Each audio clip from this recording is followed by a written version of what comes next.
Hey guys, it's Dale with the insurance. Today we're going to talk about an article that's quite important, and it should be on everybody's list when you're traveling. And thankfully, my family and I we're kind of hands-on travelers. So when we go to a different country, we tend to want to act like the locals and be treated like the locals, which includes driving, whether it's on the right side or the left side. It's just kind of part of the adventure. But part of that process is also making sure you're fully acquainted with the laws which govern driving and wherever you're going. And that goes both ways, right? That's for people who are visiting the US and Americans that are visiting other countries. The biggest thing, and there's a lot of good information within this article, but I'll touch on a few topics, some of which I've experienced firsthand, unfortunately.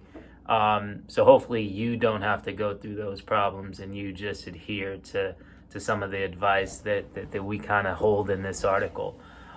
First and foremost, if you are traveling to another country, or for those international folks that are traveling here, if it's a short-term stay, then more often than not, your driver's license will be okay, right?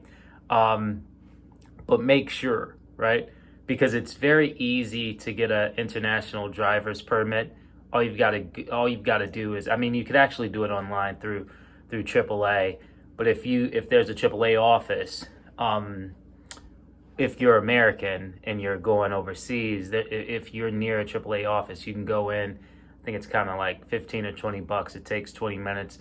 It's not an actual kind of driver's permit. It just translates your license into kind of whatever language that you're going to. It's just an authentication of kind of, hey, this driver's license is legit.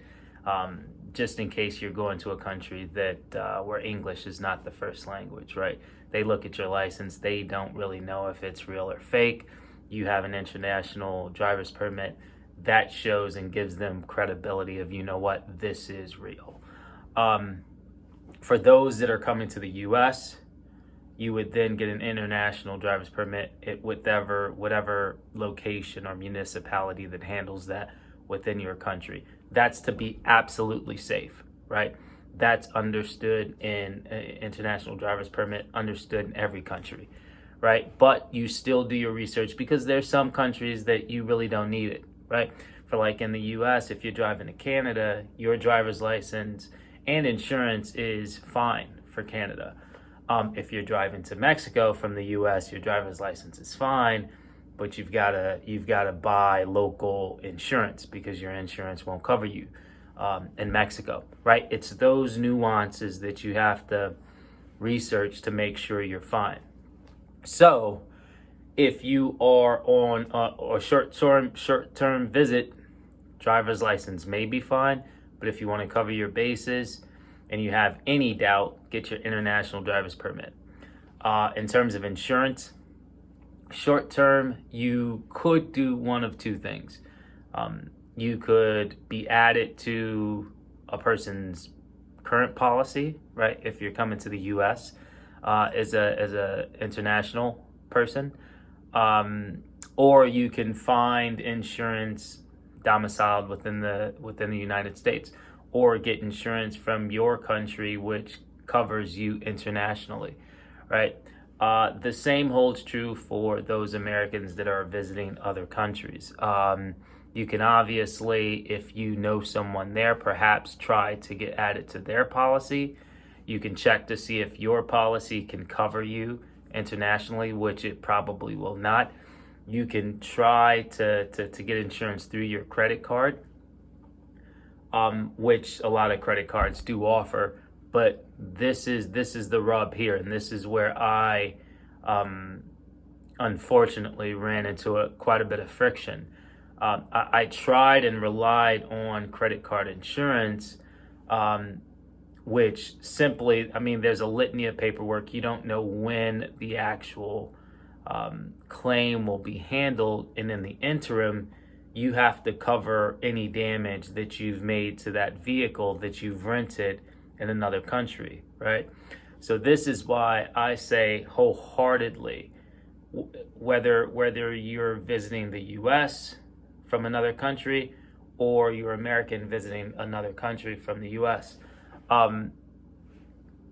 buy the best insurance that the respective rental company offers, period. It gives you absolute peace of mind. So when you drop off that car, there is no kind of reviewing any damage, kind of walking around the car, pointing out nicks and knacks. It's hands off because it's covered for everything, comprehensive and liability, period. That means that you're not a revolver for either your insurance company or your credit card company, which says, "Hey, you are covered," but they're kind of nicking and knacking you. You have $1,000 limit for windshield. You have such and such limit here. You don't have to worry about that, right? While in the meantime, you're paying off whatever repairs that are needed and waiting for reimbursement from some insurance company or credit card company. Just get the insurance that's provided by the rental company. It truly gives you peace of mind. It lets you walk away when you hand the car in, and then you go about your business on your vacation. So hopefully that's helpful. Once again, the biggest takeaway is international driver's permit if there's any doubt, right? It's a very easy process, so it's worth doing if you're traveling and thinking about driving a car. And then purchasing not just the insurance provided by the rental company, but the best, right? That covers you in any situation, so you don't have to worry about a long tail on a potential claims process, which could truly ruin a vacation. All right. Thanks for stopping by, guys. We'll chat next week. Hey guys, thanks for watching our video. If you enjoyed it, don't forget to hit the like button and subscribe to our channel for more awesome content. And if you really liked it, hit that notification bell so you never miss an update. We love hearing from you. We love hearing from our viewers. So be sure to leave a comment below with your thoughts on this video, and we'll see you in the next one.